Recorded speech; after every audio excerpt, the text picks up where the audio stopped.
निर्धन ब्राह्मण रहता था, बड़ा संतोषी था, बहुत संतोषी। देखो संतोषी सबको होना चाहिए, जितना भगवान ने दिया उसमें प्रसन्न रहना, उसमें खुश रहना, यही सबसे बड़ी भक्ति है, सबसे बड़ी भक्ति है। ब्राह्मण का विवाह हुआ, विवाह होने के पश्चात पत्नी आई, बच्चे हैं, बिटिया यौवन प्राप्त हो गई है, विवाह करने को सोच रहे हैं, लेकिन धन तो है ही नहीं, कैसे विवाह होगा। तो सोचा क्यों न जाकर के हम लक्ष्मी की आराधना करें, और लक्ष्मी प्रसन्न हो जाएंगी तो बदले में धन ले लेंगे, मांग लेंगे और अपने बिटिया का विवाह कर लेंगे। ऐसा ही हुआ। ब्राह्मण नगर से बाहर जंगल में जाकर के भजन करने लगा। भजन में इतना तल्लीन हो गया, कई वर्ष बीत गए, लौट करके नहीं आया। गांव वाले सोच में पड़ गए कि लगता है कहीं भाग गया अथवा तो मर गया। गांव वालों ने एक कमेटी बुलाई, सारे लोग इकट्ठे हुए। देखो आज भी विचार करो, कोई गरीब है, कोई निर्धन है, जिसके पास धन की आवश्यकता है, कमाने वाला कोई नहीं है, ऐसे लोगों की तत्परता के साथ मदद करो। अब गांव वालों को लगा ब्राह्मण पता नहीं कहां चला गया, कहां से बुलाएं, कहां खोजें। सब लोगों ने मिलकर के कि इनके बिटिया का विवाह हम लोग अपने पैसे से, धन से कर देंगे। ऐसा ही विचार किया, ऐसा ही किया।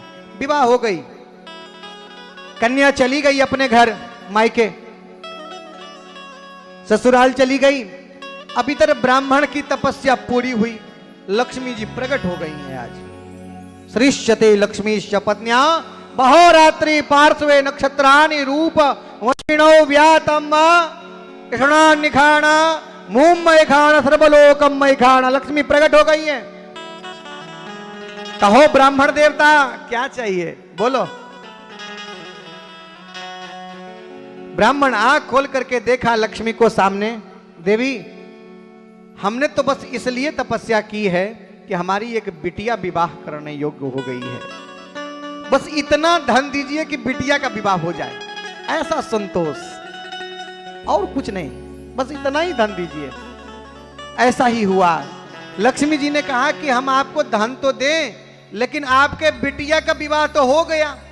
बोले कैसे, किसने किया? बोले गांव वालों ने कर दिया आपके बिटिया का विवाह। ब्राह्मण ने कहा तो ठीक है, तो अब हमको कुछ नहीं चाहिए, आप अपना लक्ष्मी अपने पास रखो। जब हमारे बिटिया का विवाह हो ही गया तब हमें कुछ चाहिए नहीं तुमसे। लक्ष्मी जी ने कहा कि नहीं नहीं, तुमको लेना ही पड़ेगा, और तुम्हारे भाग्य में है 1 वर्ष का राजा बनने का योग। तुम्हें 1 वर्ष के लिए राजा बनना होगा। ब्राह्मण ने कहा ना हमें राजा बनना है और ना हमें धन चाहिए। लक्ष्मी ने कहा यह तो हो ही नहीं सकता है। क्यों? भगवान की वाणी है कि हमने जो कर्म किया वो अच्छा हो अथवा बुरा, भोगना तो पड़ेगा। ब्राह्मण ने कहा तो हम मर जाएंगे तब तो नहीं भोगना पड़ेगा। फिर ब्राह्मण सोचने लगा यदि मैं मर गया तो आत्महत्या करने वाले की कभी मुक्ति नहीं होती है, सुसाइड करने वाले की कभी मुक्ति नहीं। उनके लिए कहा गया कि प्रेत बनकर के बहुत पीड़ा होती है। शरीर को व्यर्थ में नष्ट कर देना, इससे बड़ा कोई अपराध नहीं, कोई अपराध नहीं। ब्राह्मण ने कहा तो हम मर जाएंगे तब। फिर विचार आया कि यदि मैं अपने से मर गया, हमारी अकाल मृत्यु होगी, और अकाल मृत्यु होगी तो हमें कोई बचा नहीं सकता प्रेत बनने से। सो नहीं तो क्या करें, कैसे मरे कि हमें भोगना न पड़े। संत कहते हैं कि ब्राह्मण ने विचार करते करते विचार किया कि राजा किसी को यदि दंड दे, मृत्यु दंड, तो उसके लिए अकाल मृत्यु नहीं मानी जाती है। ब्राह्मण सोचा क्यों ना किसी राजा का अपमान कर दें, राजा बदले में हमें फांसी दे देगा अथवा तो सिर मुड़वा देगा, मर जाएंगे हम, हमें राजा नहीं बनना पड़ेगा। ऐसा ही किया। राजसभा में पहुंचा, राजा सिंहासन पर बैठा है और सामने उनके सब अतिथि बैठे हैं, सेवक बैठे हैं, मंत्री बैठा है, सब लोग बैठे हैं। और उस सभा में पंडित जी ने पैर से जूते निकाले और राजा की तरफ चला दिया। जूता राजा को न लग करके छत्र से लगा जाकर के, छत्र जानते डंडी छाते की, छत्र से जाकर के लगा, छत्र टूट गया और उसमें बैठा एक सांप था, सांप मर गया। मंत्रियों ने कहा अरे पकड़ो, राजा की तरफ जूता किसने फेंका, बुलाओ बुलाओ, ये तो मृत्युदंड का अधिकारी है। राजा अपने गुरु को बुलाया, गुरुजी, क्योंकि मरा हुआ सर्प को देखा। गुरुजी ने कहा राजन, आज तुम्हारे जीवन में काल सर्प योग का प्रबल योग था, आज तुमको मरना था, इस ब्राह्मण की कृपा से तुम बच गए। ओ महाराज, फिर ब्राह्मण के राजा चरण पकड़ लिए, सिंहासन पर बिठा दिया, स्वयं नीचे बैठ गए। अरे ब्राह्मण कह रहे छोड़ो छोड़ो महाराज, हमें तो मरना, हमें मृत्यु दंड दो। तुम राजा के कैसी बात कर रहे हो, तुमने इतना बढ़िया कार्य किया, हमारे प्राण की रक्षा किया और हम तुम्हें मार दें। अरे कैसी बात कह रहे हो तुम ब्राह्मण, तुम राजा रहोगे, आज से राजा बना दिया। राजा बन गए, 1 वर्ष बीत गया। एक दिन राजा आखेट खेलने के लिए जंगल गया है, साथ में ब्राह्मण को भी लिया। अब राजा के साथ रह करके ब्राह्मण भी अस्त्र शस्त्र रखने लगे, तलवार आदि रखने लगे, क्यों राजा के साथ रह रहे हैं। जंगल में आखेट खेलने गए, राजा का इतना प्रेम हो गया ब्राह्मण से, अपने अगल बगल रखे ब्राह्मण को, अपना जहां रहे वहीं ब्राह्मण को रखे, अपने बगल में बिठाए, वहीं खिलाए, वहीं रहे, सेवा करे। रात्रि के समय राजा सो रहा है, निर्भीक होकर के राजा सो रहा है।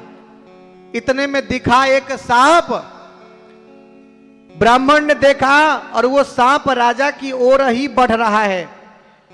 इतने में विचार किया, कौन, ब्राह्मण ने, कि यदि ये सांप राजा को काट ले तो राजा मर जाएगा।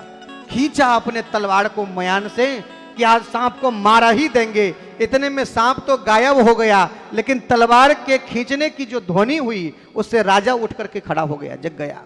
अरे ब्राह्मण, कोई सांप तो दिखा नहीं। अरे ब्राह्मण, तुम हमें मारना चाहते हो, मैंने तुम्हें इतना सम्मान दिया, इतना प्रेम दिया, इतना आदर किया, अपने सिंहासन पर बिठाया और तुम हमें मार देना चाहते हो। देखो कैसा विपरीत परिस्थिति बन गया। एक दिन वही राजा सिंहासन पर बिठाया और आज स्थिति प्रतिकूल हो गई है, तो वही सर्प,